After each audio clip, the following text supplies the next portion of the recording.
بسم الله الرحمن الرحيم الحمد لله رب العالمين والصلاة والسلام على سيدنا محمد وعلى آله وأصحابه أجمعين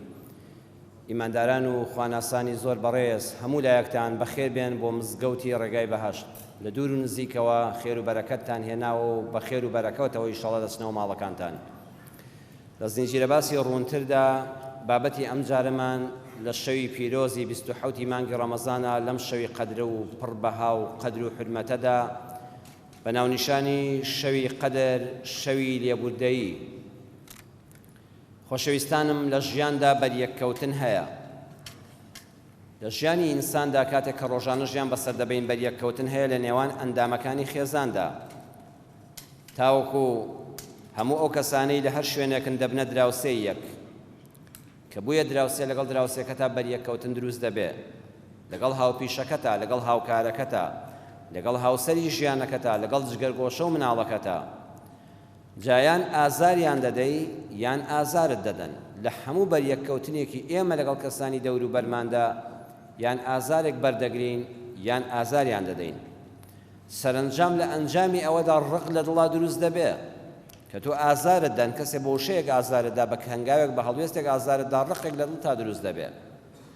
ئەم ڕقەش بە دوو شت دەبێت لە دڵت بیکەیتە دەرەوە، نا دڵت دەتەقێنێ، یان بە لێبوردن یان بە تۆڵەکردنەوە. بەو دوانە ئەم ڕقە دەتەوێت لە ناو دڵی خۆت بیبەیتە دەرەوە و ئەم بارە قورسە فڕێدەی. ڕق بارێکی قورسە، ئاسنەیەکی گەورەیە لە ناو سینە تا خەریکە سینەت دەتەقێنێ. ئەبێ فڕێدەی لە لاشت، ئەم زەهرە بکەیتە دەرەوە،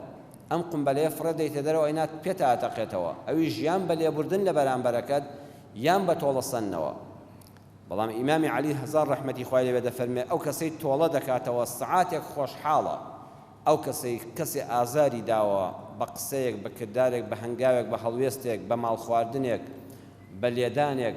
ئازاری داوە، تۆش تۆڵەت لێکردەوە وەکو خۆی، یەک سەعات خۆشحاڵ، یەک سەعات حەز بە خۆشحاڵی دەکەی، ڕقەکەت دادەمرکێتەوەڵی تۆڵەم لێکردەوە.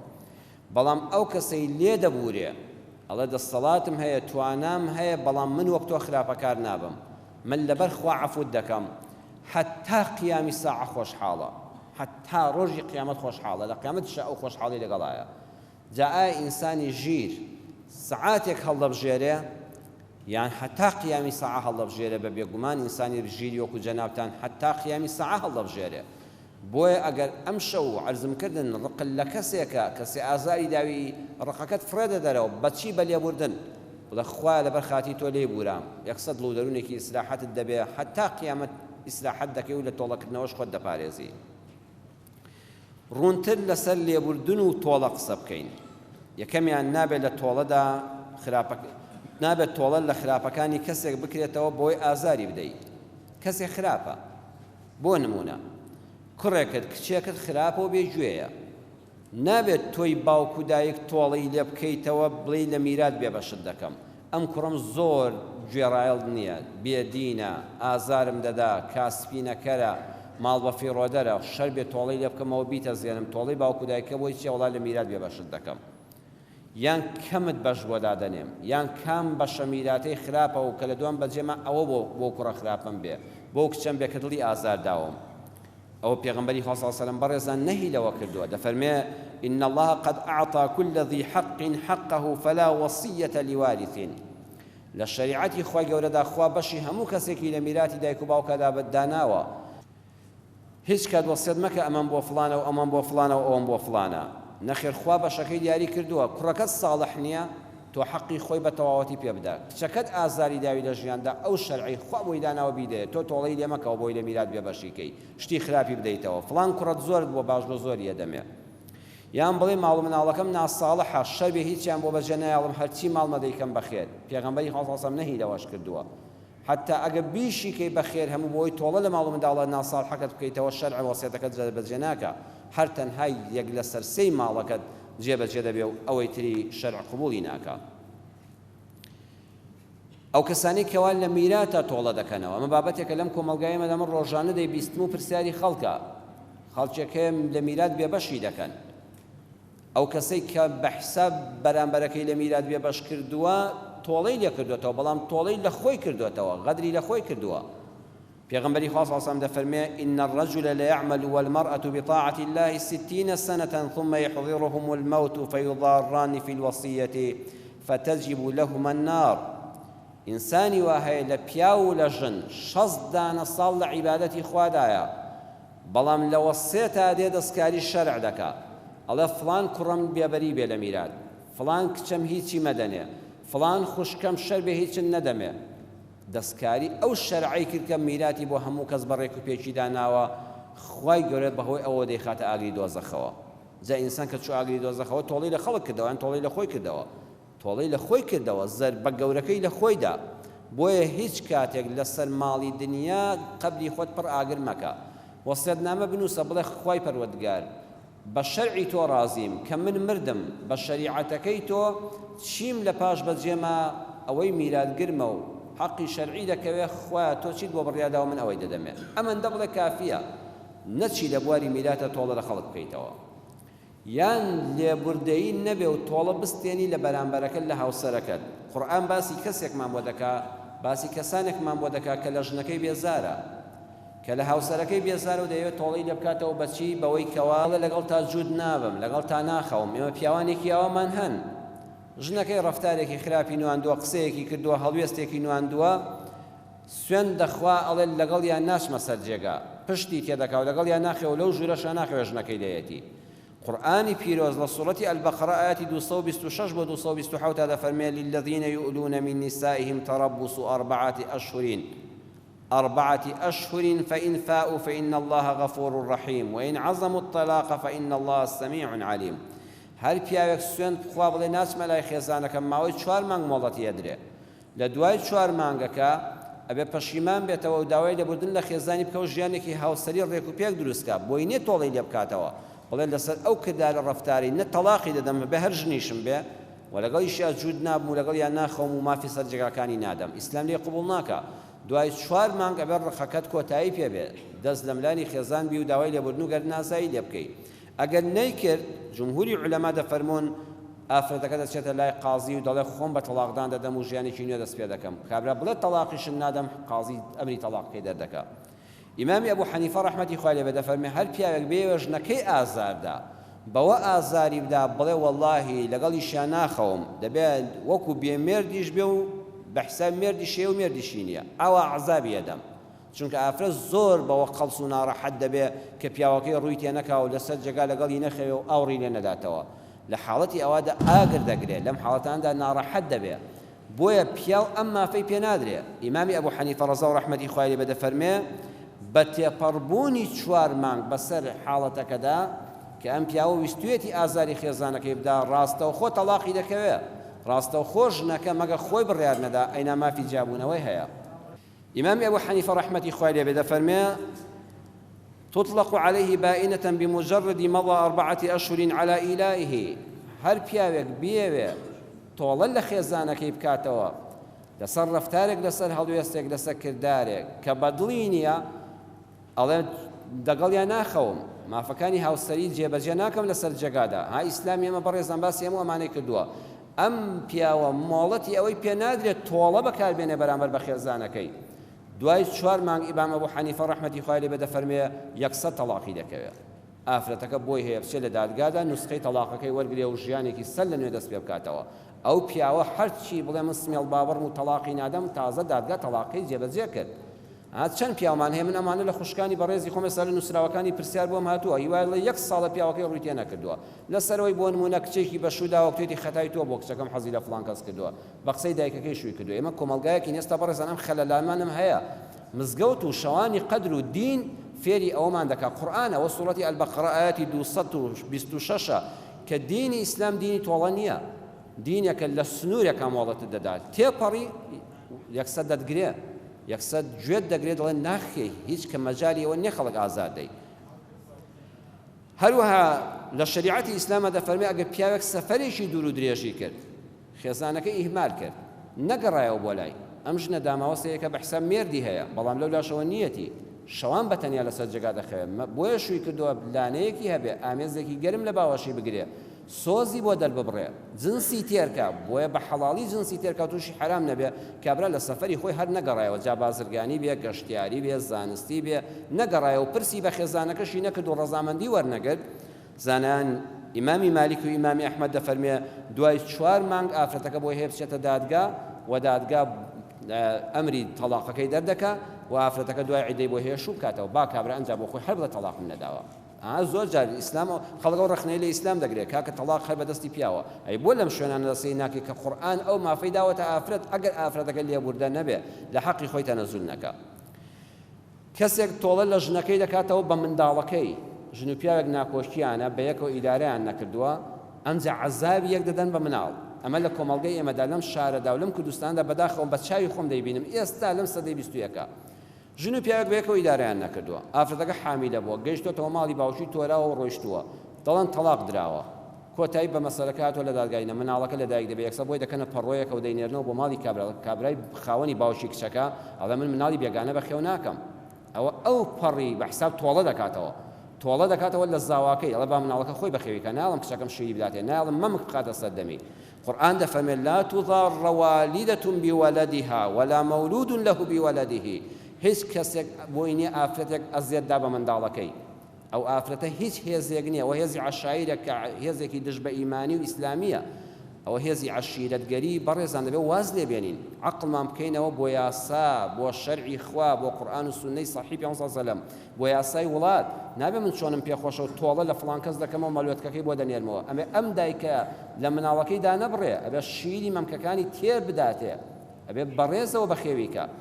ویان ناوێ باوکەکە ئازار بدە بڵێ ئەم مناڵت دەدەمێ بۆ ئازار دەدەم ئەی کوژم من ئەو مناڵت چی لێ دەکەی لێ بکە نە ئەنجا بۆ خۆت بەخێویکە بزانم پیاوی مناڵەکەی پێ بەخێو دەکرێت قورئان دەفەرمێ ئەم تۆڵانە واز لێبێنن شەوانی قەدر بکەن بە شەوی لێبوردەیەک کەسی ئەم هەڵەیە کردو داوای لێبوردن لە خوا بکە و هەر ئەم شەو بڕیار بدا مناڵەکە بە دایکی شاد بکاتەوە و ئەو کێشە خێزانیانە مناڵەکان نەکنە بینە قوربانی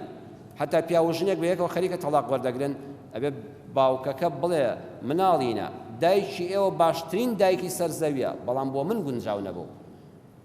دایکەکەش بڵێ مناڵینە بەخوا باوکی ئێوە شێرە پیاوە پیاوێکی شەریف و مەردە بەڵام بەداخەوە تەبیعەتی من لەگەڵیان نەگونجا ئێوە لەم بینەدا واز لە هیچمان مەهێن و تەوازونەکە ڕاگرن شریعەتی ئیسلام هەموو شتێکی بۆ ئێمە باس کردووە دەفەرمێ ئەگەر پیاوێک بە خێزانەکەی کوتی حەز ناکەم شیری خۆت زۆر بدەی بە مناڵەکە لە دوای هەفتەیەک لە دوای ژەک و ئەوانەوە بۆ ئەوەی سنگ و مەمکت تێک نەچێ و لە دوای من ئارەزوەکانم نەمرێ ئەفەرمێ ئافرەتەکە گە ڕەزامەندی دەرکەوت بۆ هەیە شیری قوتوی بۆ بکڕێت دایانی بۆ بگرێت شیری تری بداتێ بۆی ئەم مافەی پیاوەکەش پارێزێ بە ڕەزامەندی ئافرەتەکە بەڵام ئەگەر فإن قصد أن يحزنها بهذا ويستي محزوني بكا نيال شير بدا بمنداڵەکەی مافی ئەم تۆڵەکردنەوەی لە پیاوەکە ڕادەگیرێ دەبێت بوەستێنرێ خاڵی دووەم لە وتارەکەماندا نابێت کەسێک زەرەری لێدابی تۆش بچی بڵێ هەمان زەرەر لێدەمەوە کەسێک لە تووڕەبوونە هاتۆ دارێکی بە جامی سارەکە شکاند کێشا و جامی سارەکەی شکاندووی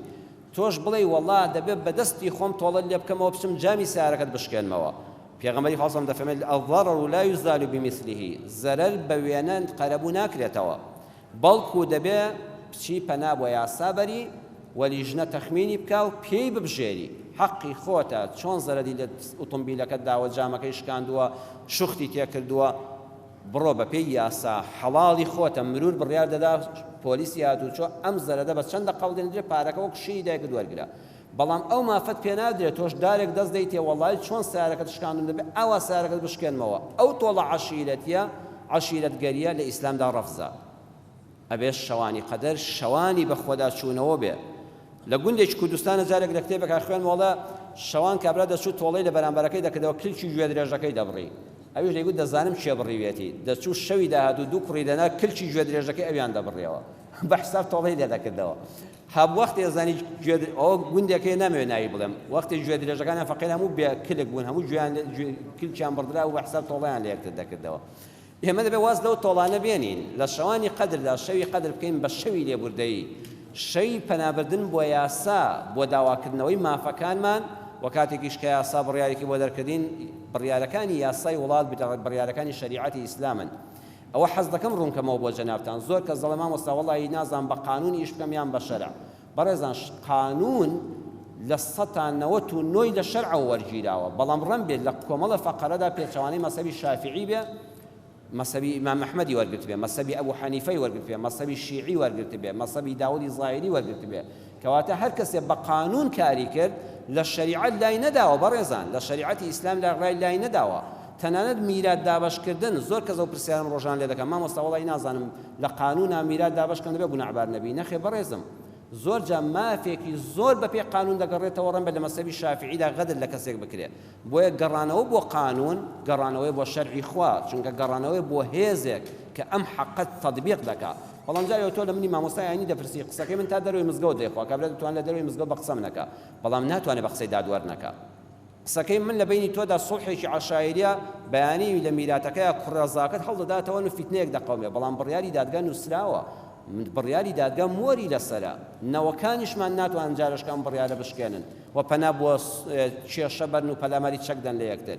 بۆیە وڵاتی ئێمە زۆربەی کات کێشەی تێدەکەوێت پەنامان نەبردووە بۆ یاسا و داواکردنی مافەکانی خۆمان لە ڕێی یاساوە نەبووە کە عەرزم کردن یاسا یعنی شەرعی خوا شەوی قەدر شەوی لێبوردەییە لە یەکتر ئەگەر لە یەکتری بوراین خوا لێمان دەبورێ ئەم شەوە شەوی العەفووە خوا لە هەمومان دەبورێ بە مەرجێک ئێمەش بڕیار بدەین ئێستا چەند کەسێ عەفوکەین لەو کەسانی کە کێشەمان لەگەڵیان هەیە لەو کەسانی ڕقمان لێیانە لەو کەسانی ستەمیان لێ کردوین و دەتوانین ستەمیان لێ بکەینەوە بەڵام خوا لەبەر خاتی تۆ دەیبورم خۆشەویستان خاتو عایشەی دایکی مانداران دەفەرمێ عرضی پێغەمبەری خوام کرد صلی الله عليه وسلم إن وافقت ليلة القدر ما أدعو به ئەی پێغەمبەری خوا ئەگەر بەخوای گەورە بە نسیبی کردم و بەشداری شەوی قەدرم کرد بەچی لە خوا بپاڕێمەوە فەرمووی بڵێ اللهم إنك عفو تحب العفو فاعف عني ئیمامی ترمذی حەدیثەکەی بە صحیح ڕیوایەت کردووە فەرمووی بڵێ پەروەردگارە تۆ زۆر لێبوردەی داوا لێبوردنیشت پێ خۆشە خوایە لێم ببوورە خوایە تۆ بۆ خۆت لێبوردنیشت زۆر پێ خۆشە پەروەردگارە لێم ببوورە لێرەدا بۆچی لەگەڵ شەوی قەدرا و شەی لێبوردن بەکارهات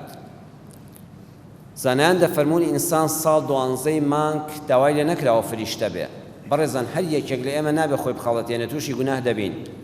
ئینسان کاتێک کە تووشی گوناه دەبێ بڵێ خوایە تەوبە بێ ناوێت لە ناوە جوانەکانی خۆی گەورە ئەتەوابە خوا دەفەرمێ لێت خۆش دەبم پاش ماوەیەک سەرەکەی دەچێتەوە سەر هەمان گوناه دیسان تەوبەی دەکەیەوە ماوەیەشکەی پێ دەچێت دیسان تووشی هەمان گوناه دەبێەوە دیسان تەوبە دەکەیەوە وال لێدێ لە مەسافەیەکە بەدەست خۆن نییە ئەڵێ کوڕە بەخوا شەرمەزاری لای خۆم ئەوەندەم تەوبە کردو ئەوەندە چوومەوە سەر گوناه و دیسان تەوبە کردەوە دیسان دەستم پێ کردەوە تۆ بڵێ خوا لێم خۆش بێ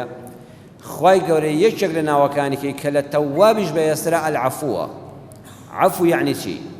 تەواب واتە لە گوناهەکەت خۆش دەبێت دەیسڕێتەوە بەڵام عەفو واتە هەر ئاساریشی ناهێڵێ لە شەوی قەدرا خوا پێمان دەفەرمێ شەوێکی نوێ لە ژیانتاندا دەست پێ دەکات هەموو ئەوەی لە ڕابردوودا کردوتە لە بیریکە بڵێ چەند جار تەوبەم کرد چەند جار گوناحم کرد چەند جار دەستم پێ کردەوە خوا دەفەرمێ ئەمە لەبیر خۆت بەرەوە العەفو یەکێ لە ناوە جوانەکانی خوای گەورەیە یعنی دەفتەری ئەعمالەکەت سپی دەکاتەوە ئێمە جاری وا دەفتەرێکمان هەیە بە لاستیک ڕەشی کەینەوە شوێنی قەڵەمەکە هەر دیارماوە شوێنی قەڵەمەکە دیارماوە کۆمەڵە گوناه هەیە لە قیامەتە ئەگەر ئەم شەوی قەدرانی تێدا نەبێ خوا بە چاوماندا داتەوە بەند دەکەم ئەو گوناحە نەکرد بەرە وەڵڵا خوایە بەند دەکەم ئەوە نەکرد بەڵێ خوا گوناهاشم کردووە ئینسان وەزانێت یا چووە خوا دەفەرمێ بەڵام داوای لێ خۆشبوونت کرد لێت خۆش دەبم بەڵام لە شەوی قەدرە دڵی خوایە تۆ لێبوردنت پێ خۆشە لێم ببوورە ئەگەر بەر ئەم دوعایە کەوتی خوا لە قیامەتە خراپەکەت بەسەر چاوان ناداتەوە هەل لە ناوی بردووە بۆیە لە عەفووی پەروەردگارە سێ شتمان هەیە یەکەم خوا گوناهەکە لەسەر ڕەش دەکاتەوە بە لە ناوی دەبا گوناهەکە دووەم لێت ڕازی دەبێ کە جاران خوا لێت تووڕە بۆ ئێستا لێت ڕازی دەبێ سێیەم شتیشت پێ دەبەخشێ سێ خەڵاتە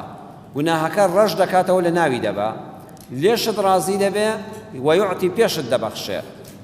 بۆیە ئەم ناوە زۆر گەورەیە هەر کەسێک گوناهی زۆر گەورەی کردبێ بەر ناوی عەفوو دەکەوێت بۆیە تەماشاکەن بەڕێزان لێخۆشبوون لەگەڵ لێبوردن دووشتی جیاوازن هەر لە کوردەواریشە کەسێک لە کەسێک خۆش دەبێ یعنی لە دڵما شتێکم بەرامبەرت هەرماوە بەڵام دڵنیە بە لێت تۆڵە لێ ناکەمەوە حەزێتن نادەم بە خراپەی تۆ ناکەم ها بە کوریاڵە بە خراپەی تۆ ناکەم بەڵام لە دڵەوە شتێکم هەیە کەوتە لێت بوردم لێبوردن یعنی لە دڵی شەوە هیچم بەرامبەرن نەماوە بۆ ئێمە داوا دەکەین لە خوای پەروەردگار نەکرد لێمان خۆش بێ خوا لێمان ببوورێ لێبوردن بۆ گوناهە گەورەکانە لدو شوێنی قورآنە بەڕێزان سیرکەن وإذ وعدنا موسى 40 ليلة ثم اتخذتم العجل من بعده وأنتم ظالمون ثم عفونا عنكم من بعد ذلك لعلكم تشكرون موسى پیغمبر سلامی خوای لەسەر بێت چوو بۆ سەر کێوی تۆر لە خزمەت خوادا مناجات بکات تەورات وەرگرێ فەرمووی 40 شەوم پێدەچێت دواکەوت کاتێک کە سامیری هات گوێرەکەیەکی لە خشڵ و خاڵ و زێڕ و مجەوهەراتی ژنەکانیان بۆ دروستکردن و بایەک دەها لێدا هۆڕەیەکی لەداوتی ئەوە خواتانە ئەو موسا چۆ بۆ لای خوا بەڵام خواوا لێرەیە ئەو قەومی بەنی ئیسرائیل هەموو کافر بوونەوە دەستیان کرد بە گوێرەکە پەرستی کە موسا هاتەوە داوایان کرد خوا لێمان خۆش بە خوا دەفەرمێت چی ثم عفونا لیان خۆش بووم لیان بردم واتە ئەو گوێرەکە پەرستێت چ گوناهێکی گەورەیە خوا عەفوی بۆ بەکارهێنان کاتێکیش سەحابەکانی پێغەمبەر صلی الله علیه و سلم لە ئوحودا گردەکەیان بەجێهێشت و موسڵمانان شکستیان خوارد ئەوانە گوناهیان گەیشت ئەو تاوانە گەورەیان کرد کە پشتی موسڵمانانیان بەردا بێفەرمانی پێغەمبەری خوایان کرد خوا دەفەرمێ ولقد عفى الله عنهم لە سوورەتی ئالی عیمران لە ئایەتی 155 لیان بردم واتە ئینسان چ گوناهێکی گەورەی بکات بڵێ خوا لێم ببوورە ئەگە گوناهەکە بچووک بێ خوا لێم خۆش بە ئەگە گوناهەکە زۆر گەورە بوو خوا لێم ببوورە لە قیامەتە بە چاویش مامەدەوە هەر کەسێک لەم شەوەدا لێبوردنێک بنوێنێ بەرامبەر بە کەسێکی کە خوای گەورە لێی دەبورێ ڕەنگە بڵێ ئەو کەسەی خراپەی بەرامبەر کردوم زۆر خراپەکەی گەورە بووە بەڕێزان هیچ گوناه خراپەیەک لە دڵی ئینسانە بەقەدەر شەرەف و ناموس کاریگەری لەسەر ئینسانی بەڕێز نییە خاتو عایشەی کچی حەزەتی ئەبوبەکری سیدیق ڕەزا و ڕەحمەتی خوای لێبێ کاتێ بوختانەکەی پێکرا خزمێکی ئیمامی ئەبوبەکر هەبوو ناوی میستەح بوو لە مەککەوە کۆچی کردبوو بۆ مەدینە زۆر هەژار بوو زۆر بێدەرەتان بوو هیچی نەبوو ئیمامی ئەبوبەکر مانگانە معاشی بۆ بڕیبەوە مانگانە پارەیەکی باشیەدا ئەم میستەح ناوە کاتێک کە بوختانەکە بۆ حەزەتی عایشە کرا یەکێک لەوانەیە ڕەوازی بە بوختانەکەدا ئەم میستەحە بوو یعنی کەسێ وەرە بوختان بۆ کچێکی بێتاوانت بکە کچەکەشت خێزانی پێغەمبەری خوا بێ عایشەی پاکداوێن بێ قورئان لەبارەیەوە نازڵ بێ ئیمامی ئەبوبەکر کە بیستەوە ئەو میستەحەی من چەند ساڵە معاشیە دەمێ مانگانم بۆ بڕیەوەتەوە ئیمامی ئەبوبەکر زۆر دەوڵەمەند و بازرگانێکی گەورە بووە ئێستا بوختانی بە کچەکەم کرد ئێستا دەچێت لەناو کۆڵانانی مەدینە دەڵێ بەڵێ وا بۆ عایشە وای کردووە نەعوذ بالله سوێندی خوا لە صحیحی بوخاری هاتووە بە ژمارە فەرموودەی 6679 وتی وەڵڵاهی جارەشکە فلسێکم لە دەست وەرناگرێ بمرێ لە برسانە ئاوڕی لێ نادەمەوە ئەو نامەردەی کە بوختانی بە کچەکەم کرد ئاخی هیچ گوناهێک هیچ شتێک بەرامبەرت بکرێت لەوە ناخۆشتر نییە کابرا تەقەت لێ بکە ڕەنگە زۆر خۆشتر بێ بەلاتەوە عەفویکەی نەک بوختان بۆ خێزانت بکە نەعوذ بالله بوختان بۆ کچی دایان پاکت بکە بەبێ تاوان دەفەرمێ خوای گەورە ئاەتی نادە خوارەوە فەرمووی ولا يأتل أولو الفضل منكم والسعة أن يؤتوا أولي القربى والمساكين والمهاجرين في سبيل الله وليعفوا وليصفحوا ألا تحبون أن يغفر الله لكم والله غفور رحيم فەرمووی با پیاوانی بەڕێز و خواپێدا و دەوڵەمەندتان وەکو ئیمامی ئەبوبەکری سیدیق سوێن نەخوا بڵێ یارمەتی فەقیر و هەژار و خزمێک نادەم کە مهاجرە و لە مەککەوە کۆچی کردەوە بۆ مەدینە وەکو میستەحی خزمی بێ